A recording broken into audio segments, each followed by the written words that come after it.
मैं शुद्ध शाकाहारी बन गई और खाता मिला है मांसाहारी। जहां भी जाती हूं लोग नॉनवेज खाने की पेशकश करते हैं। अपने सार्वजनिक भाषण में राज्य की पशु संवर्धन मंत्री पंकजा मुंडे ने अपनी व्यथा सुनाई। पंकजा मुंडे बीड़ के परली में पशुपालन विभाग के कार्यशाला उद्घाटन पर बोल रही थी। ऑनलाइन बसून आताच देवरेंनी सांगितलं की आम्ही पशुवैद्यकीय दवाखान्यामध्ये ऑनलाइन फॉर्म भरण्याची व्यवस्था सुद्धा तुम्हाला करून देतो, म्हणजे तुम्ही स्वतःच्या पायावर उभा राहा। काही रुपये द्यायचे नाही, काही खर्चायचं नाही, काही नाही। किती चांगलं काम आहे।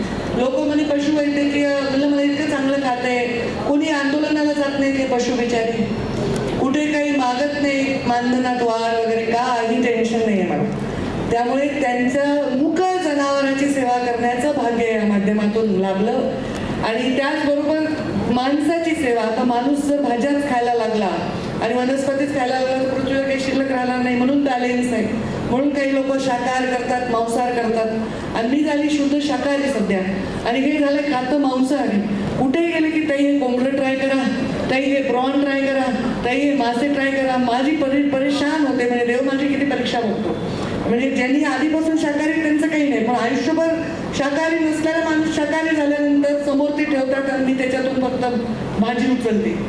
पण जे जगात मांसाहार करतायत, दुधाचा ग्रहण करतायत, त्या लोकांसाठी आपण उत्तम क्वालिटीचं प्रोडक्ट तयार करून त्यांना प्रोव्हाइड करणं हे या खात्याचा उद्देश आहे। जग मांसाहार करत आहे आणि त्या कॉम्पिटिशनमध्ये आपला देश राहायला पाहिजे, आपल्या देशातल्या लोकांना चांगल्या क्वालिटीचं मीठ मिळालं पाहिजे, हेही त्याचा उद्देश आहे।